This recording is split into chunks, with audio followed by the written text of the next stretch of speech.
Hello, my name is Brooke Smith, and I will be teaching you about logarithms and then about the law of sines and the law of cosines. But first, I would like to start out with what are logarithms. A logarithm of a number is the exponent that the base is raised to produce a certain number. Logarithms can be used in chemistry to find the pH of a substance. It can be used in physics to calculate the radioactive decay of a rock, and in biology, logarithms can be used for showing population growth. Also, logarithms are the inverse of exponentials. For a logarithm, you're given the base and you're given the result, and you have to find the exponent. Whereas in exponentials, you are given the base and the exponent, and you have to find the result.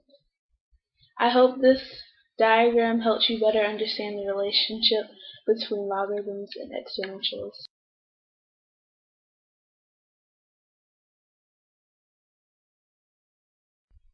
I have a few examples that will hopefully help you better understand logarithms and how they can be used. So for my examples, it's basically rules on how to solve logarithms. My first example says the logarithm of base b of b equals 1. This is because if you raise b to the first power, you will always get b. Second is log base b of 1 equals 0.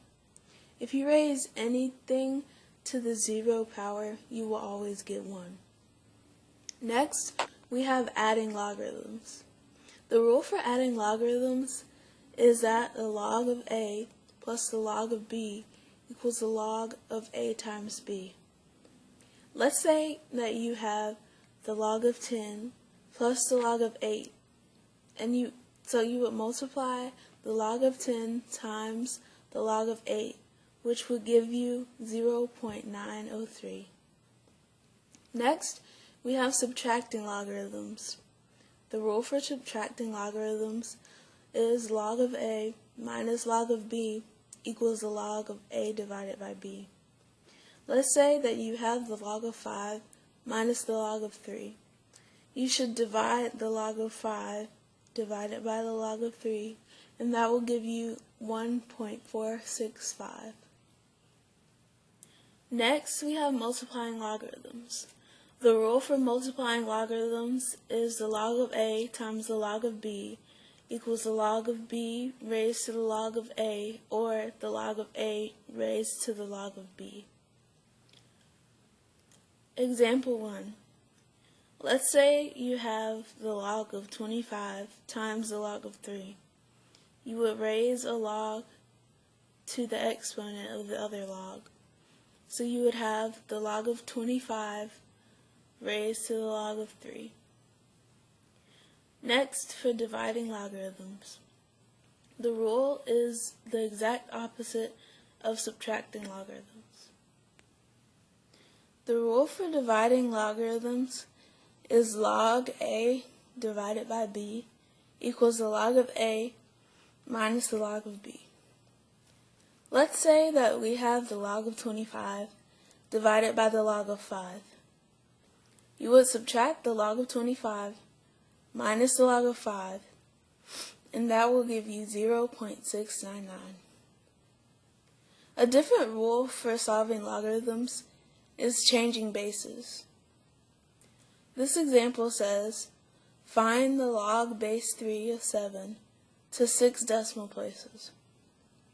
The rule for this would be the log of base 3 of 7 equals the log of 7 divided by the log of 3. So to solve this, you would just do the log of 7 over the log of 3, which equals 0.845098, divided by 0.477121 equals 1.771244. Now you can check your answer. If you raise 3 to the power of 1.771244, you would originally get 6.999971, but that can be rounded to 7, so you got your answer right.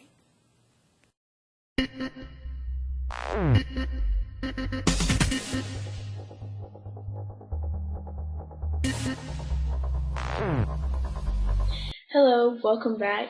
The second part of this video will be focusing on the law of sines and the law of cosines.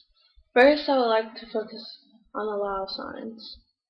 The law of sines formula is A over sine A equals B over sine B equals C over sine C equals D. The law of sines is used when you are trying to calculate a remaining side after you have been given two angles and a side. And I have 3 examples of when to use the law of sines and 1 example when the law of sines cannot be used. Okay, so for the first example of the law of sines, I have the first case that you will have. There are only 2 cases when you can actually use the law of sines. The first one says, when you have 2 sides and 1 angle, you must find the missing angle, and it must be opposite of one of the sides.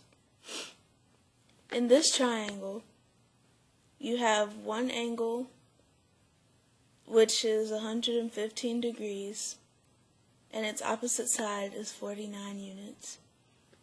And then you have 16 units, and its opposite side is x, and that is what we are trying to find. So remember, the law of sines is A over sine A equals B over sine B equals C over sine C equals D. So now we can just plug in the given information, and you will have 49 over the sine of 115 equals 16 over x. And this can go into the sine of 115 times 16 divided by 49. This will give you 0.309 equals the sine of x. But you have to do the inverse sine of 0.309 to get the actual degrees of the angle x, and it will give you 17 degrees. For case 2, you have 1 side and 2 angles given, and you must find the missing side. As you can see in this triangle, you have an angle of 29 degrees, and its opposite side is 11 units. And then you have an angle of 118 degrees, and the opposite side x, which is what you are trying to find. To solve this problem, you would plug in your given information into the law of sines like before, and you would get 11 over the sine of 29 equals x over the sine of 118. And then you would put 11 times the sine of 18 divided by the sine of 29. This will give you x equals 20, so your side length is 20. This third example falls under case 1 because it has 2 sides given and 1 angle. So we will be able to solve it with the law of sines. You have an angle of 29 degrees and the opposite side is 11. And you have a side of 20 and the opposite angle is x. That is what we're trying to find. So you will plug in your given information, which is the sine of 29 over 11 equals the sine of x over 20. Then you will have 20 times the sine of 29 divided by 11, which gives you the sine of x equals 0.88. But then you have to do the inverse sine of 0.88, and that will give you 62 degrees. So your missing angle x will be 62 degrees. An example when the law of sines cannot be used. As you can see, you have an angle of 115 and no side length opposite of it. If the 32 units were right here, Then you could solve the problem using the law of sines. The next topic will be the law of cosines. The formula for the law of cosines is c squared equals a squared plus b squared minus 2ab times the cosine of c. The law of cosines is very similar to the Pythagorean theorem, because if there were a 90-degree angle in this triangle, then the cosine of 90 equals 0, which would cancel out the negative 2ab cosine of c, leaving only c squared equals a squared plus b squared, which is the Pythagorean theorem. I have a few examples for you to have more practice with the law of cosines. For our first example of the law of cosines, we are given a triangle with two side lengths and one angle given.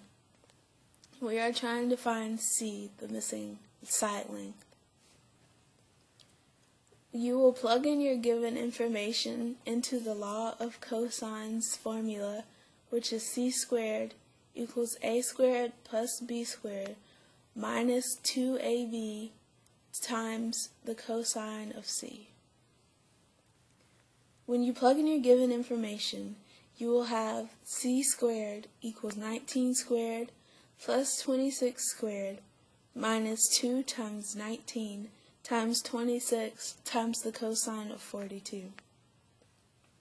If you plug in all of this information into your calculator, you will get c squared equals 302.7729. Because your c is squared, you will have to take the square root of 302.7729, and that will give you 17.4 equals c. Or you could round it to 17 equals c. The second example of the law of cosines gives you a triangle with, again, two side lengths, and you have a missing side, but you are given an angle opposite of that side. You will plug in your given information like before into the law of cosines formula, and you will have a squared equals 20 squared plus 13 squared minus 2 times 20 times 13 times the cosine of 66. After you plug in all of this information into your calculator, you will get a squared equals 358. After you take the square root of 358, you will get a equals 18.9, which can also be rounded to 19. For our final example, you are given a triangle with two side lengths of 52 and 16 and an angle measure of 115 degrees and its opposite side length. Again, you will plug in your given information. B squared equals 52 squared plus 16 squared minus 2 times 52 times 16 times the cosine of 115. After you plug in this information into your calculator, you will get b squared equals 3,663. You will take the square root of this number, and you will get b equals 60.5, or you could round this to b equals 61. I hope this video has been helpful for you to understand logarithms and the law of cosines.